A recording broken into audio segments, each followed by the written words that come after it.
आज की वीडियो का टॉपिक है article 124 clause 2 of the constitution of India.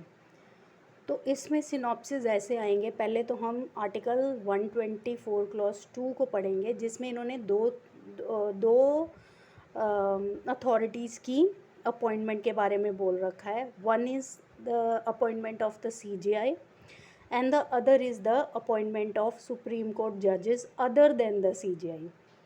अब CJI की जो अपॉइंटमेंट है वो एक सिंपल है, जैसा दे रखा है वैसे ही हो जाएगी, लेकिन मेन कंट्रोवर्सी आती है सुप्रीम कोर्ट जजेस, appointment of the supreme court जजेस। इसमें हम कुछ सीरीज़ ऑफ केसेस पढ़ेंगे आगे चल के, जिसमें procedure to be followed in the appointment of Supreme court जजेस will be discussed and decided through the various judgments, वो हम डिस्कस करेंगे। तो फर्स्ट ऑफ ऑल 124 क्लॉज एक और दूसरा पॉइंट ये है कि जो 124 क्लॉज 2 की क्लॉज है जो आर्टिकल की, इसको अमेंड किया गया, जिसके थ्रू पहले जो अपॉइंटमेंट ऑफ सुप्रीम कोर्ट जजेस होती थी वो होती थी थ्रू कोलेजियम सिस्टम, लेकिन 99th अमेंडमेंट 2014 अमेंडमेंट के थ्रू NJAC इंट्रोड्यूस किया, that is national judicial appointment commission लाया गया, जिसके थ्रू सुप्रीम कोर्ट जजेस की अपॉइंटमेंट होनी थी। लेकिन later in 2015 by the supreme court on records versus union of India act case के थ्रू इसको रिपील किया गया और कोलेजियम सिस्टम को रिवाइव किया गया। So the present scenario in relation to the appointment of Supreme Court judges is that the Supreme Court judges are appointed through the collegium system only।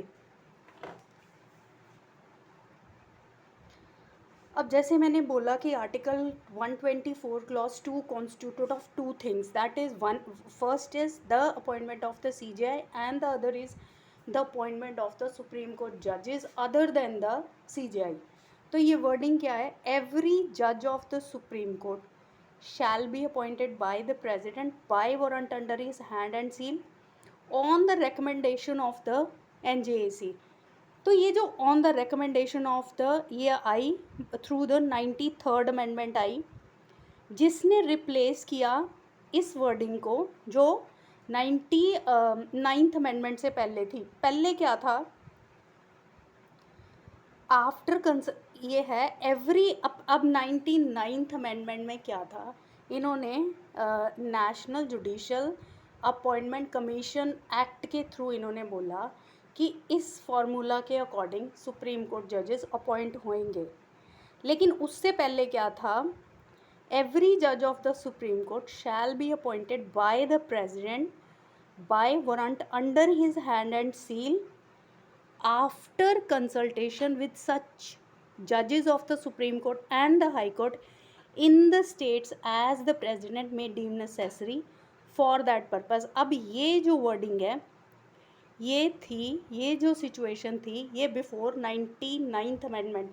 तो ये जो सिस्टम है ये है कोलेजियम सिस्टम। कोलेजियम सिस्टम में क्या होता है कि जो, और कोलेजियम सिस्टम आएगा सिर्फ in the appointment of the supreme court जजेस ओनली, ठीक है। तो यहाँ पे क्या था? President is to consult the CJI, then the CJI will consult his senior most judges of the Supreme Court, and after consulting them he will recommend those names to the president, and then the president will elect them as the Supreme Court judges। तो ये था, ये है collegium system का।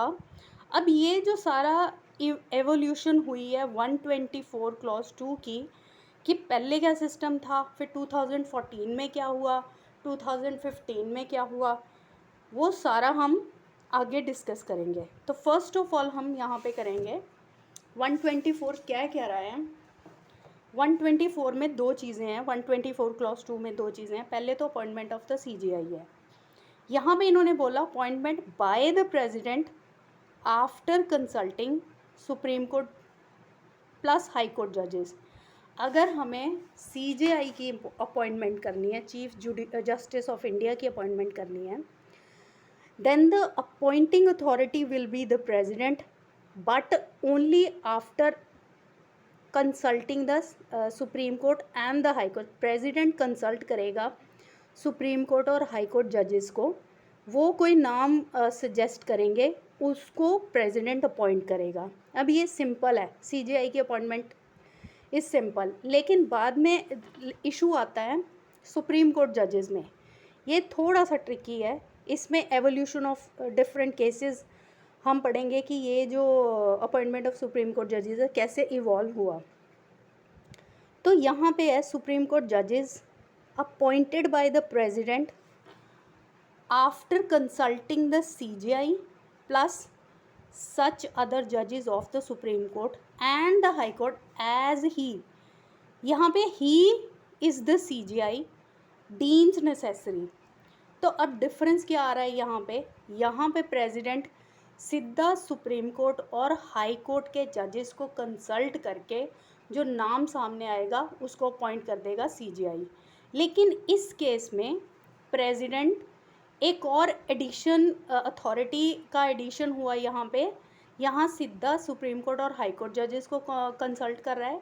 लेकिन in the case of Supreme court जजेस appointment यहाँ पे प्रेसिडेंट पहले कंसल्ट करेगा CJI को, देन फिर CJI अपने अदर जजेस को कंसल्ट करेगा of the supreme Court and the High court. फिर उसके बाद जो CJI रेकमेंड करेगा नाम प्रेसिडेंट को, उसको वो अपॉइंट कर देगा. अब यहाँ पे consultation in case of appointment of the CJ supreme court जजेस इज़ कंपल्सरी. अब सुप्रीम कोर्ट जजेस से कंसल्टेशन करना इज़ मैंडेटरी. ठीक है, तो यहाँ पे डिफरेंस क्या हुआ, तो इन CJI प्रेसिडेंट सिर्फ और सिर्फ कंसल्ट करेगा सीधा सुप्रीम कोर्ट और हाई कोर्ट जजेस को. लेकिन in case of the appointment of the supreme court जजेस, president first consult the CJI, then the CJI will consult the Supreme Court and High Court judges of the of these courts respectively, and then the names suggested by the CJI will be appointed by the president. अब जैसे appointment of the supreme court जजेस is bit tricky, that we have to follow a certain mode. तो यहाँ पे क्या हुआ कि कुछ केसेस आए जिसके थ्रू ये वाला जो अपॉइंटमेंट थी ये इवॉल्व हुई. तो डिफरेंट केसेस की लिस्ट है यहाँ पे, ये सारे कंसिडरेबल केसेस हैं जिससे इस क्लॉज की एवोल्यूशन हुई. तो फर्स्ट जजेस केस था SP Gupta versus union of India 1981 का. सेकंड जजेस केस था supreme court advocate on records association versus union of India 1993. फिर थर्ड जजेस केस था री प्रेसिडेंशियल रेफरेंस 1998. फिर 99th अमेंडमेंट आई 2014 में जिसने इंट्रोड्यूस किया NJAC. देन इन 2015 केस आया जिसको बोला गया 4 जजेस केस, जिसके थ्रू NJAC अनकॉन्स्टिट्यूशनल डिक्लेयर हुई और कोलेजियम सिस्टम को रिवाइव किया गया.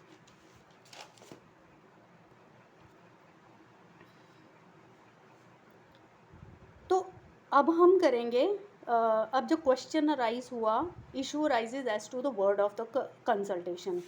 अब कंसल्टेशन कैसे निकल के आया यहाँ से, जैसे as the Supreme Court judges are required to be appointed by the President on the recommendation of the CJI. तो ये यहाँ पे मोड है जिसमें है कि प्रेसिडेंट कंसल्ट करेगा CJI को और CJI है फिर आगे कंसल्ट करेगा सुप्रीम कोर्ट और हाई कोर्ट जजेस को. देन उसके बाद जो भी सजेस्ट करते हैं वो प्रेसिडेंट को यहाँ पे इलेक्ट करना पड़ेगा उसे. तो यहाँ पे कंसल्टेशन वर्ड था कि कंसल्टेशन का क्या मतलब निकल के आता है, तो वो डिस्कस हुआ थ्रू दीज जजमेंट्स. इसका मेन मकसद ये था, क्योंकि जैसे judiciary is considered to be an independent body, है ना, तो इस चीज़ को मेंटेन करने के लिए ये रिक्वायर किया गया कि गवर्नमेंट की इंटरफेरेंस इसमें ज़्यादा ना हो। तो through all these judgements which will be discuss one by one, उसमें पता चलेगा कि कैसे इन्होंने गवर्नमेंट का अपर हैंड यहाँ से ख़त्म करके इसको एक पार्टिसिपेटरी एक्ट बनाया, ना कि डोमिनेंस एक्ट बनाया गवर्नमेंट का। तो फर्स्ट केस है SP Gupta versus union of India 1981 का केस है, इसको बोला जाता है कॉल्ड फर्स्ट जजेस केस ऑल्सो। इसमें कोर्ट ने हेल्ड किया कंसल्टेशन का मतलब है नॉट, कंसल्टेशन का मतलब कंकरेंस ना हो के, it means only exchange of views.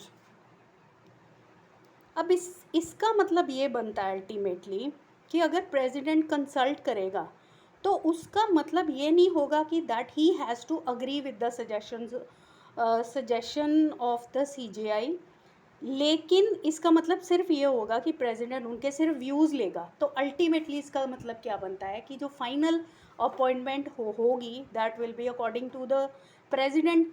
तो अगर प्रेसिडेंट को ही अपनी चॉइस अपॉइंट करनी हो तो वहाँ पे इंटरफेरेंस ऑफ द गवर्नमेंट हो जाएगी, which is violative of the perception that judiciary is independent of every other thing, है ना, तो उसको वायलेट कर रहा है। तो यहाँ पे इस जजमेंट में JN भागवती ने शो किया अपना concern, showed the concern as the entrustment of power of appointment of significant post in government। तो उन्होंने यहाँ पे अपना एक ओपिनियन अपना कंसर्न शो किया कि अगर इस जजमेंट को हम वैलिड मानेंगे तो यहाँ पे गवर्नमेंट का इन अपॉइंटिंग सुप्रीम कोर्ट जजेस अपर हैंड हो जाएगा, जिससे गवर्नमेंट की इंटरफेरेंस हो जाएगी जुडिशरी में। फिर सेकंड केस आया, but in second case that is second जजेस केस 1993 का केस था, also called supreme court advocate on records association versus union of India 1993 का केस था। यहाँ पे इन्होंने SP गुप्ता के जजमेंट को रिवर्स किया। It reverse the earlier ruling, change the meaning of consultation. अब यहाँ पे इन्होंने बोला कि consultation does not mean concurrence but only to have the opinion of the जजेस, है ना, लेकिन यहाँ पे इन्होंने रिवर्स कर दिया, it changes the meaning of the consultation to concurrence. इन्होंने बोला, इस जजमेंट ने बोला कि प्रेसिडेंट को अग्री करना पड़ेगा CJI के सजेशन से, which means the president is bound by the advice given by the CJI। अब ये डिसाइड करने का मेन मोटिव ये था कि efforts were being made to have a participatory role of government, plus president role is reduce to monitory only. तो अब यहाँ पे कंसल्टेशन को कंकरेंस का मीनिंग दे के that the president has to agree to the suggestion given by the CJI, उसको compulsory करके इन्होंने बोला कि इन्होंने इसमें प्रेसिडेंट का एक मॉनिटरी रोल डिसाइड कर दिया, reduced to monetary role rather than a upper hand. In this case, main intention was the CJI advice must be binding, but the CJI advice must be after consulting two of his senior most judges of the collegium. ये requirement थी। फिर आया third case.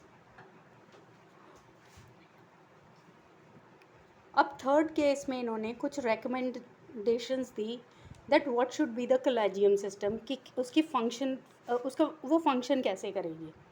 तो यहाँ पे third जजेस case it is also to be called as re presidential reference 1998 का case था। इसमें इन्होंने कुछ पॉइंट्स डिस्कस किए और कहा, हेल्ड किए, court appoint that the consultation process to be adopted by the CJI requires consultation of plurality of जजेस।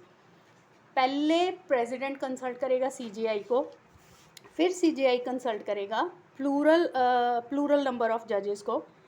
Soul opinion of CJI not valid अगर without consulting the senior most जजेस of the supreme Court and the High Court, if the CJI suggested any name to the president, then that appointment will not be considered to be a valid appointment. तो ये mandatory किया गया कि CJI है जो अपने collegium को पहले कंसल्ट करेगा, only then he can suggest the name of the judges for the appointment of the Supreme Court judges. He should consult collegium of 4 senior most judges of the Supreme Court. Even if 2 judges give an adverse opinion, she should not send the recommendation to the government, that is president.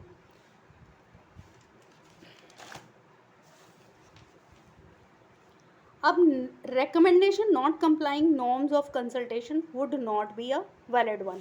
अगर CJI consult नहीं करता है CJI को और recommend कर देता है, तो ऑन द होल इस जजमेंट में यही बोला कि the CJI is required to consult the senior most जजेस of the supreme Court and the High Court, only then he can suggest the name for the appointment of the CJI to the president.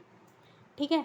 फिर आया then came the 99th amendment 2014, जिसमें इन्होंने introduce किया NJAC act, जो था national judicial appointment commission, जिसने recommend किया कि अब जो अपॉइंटमेंट ऑफ जजेस होगी वो इस एक्ट के थ्रू होएगी.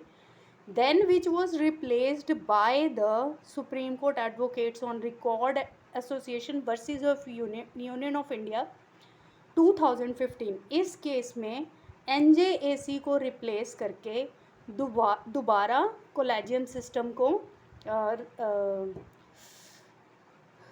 रिकॉल किया गया. It has declared NJAC and the 99th Amendment void. Verdict was delivered in the 4 judges case, that is Supreme Court Advocate on Record Association versus Union of India 2015.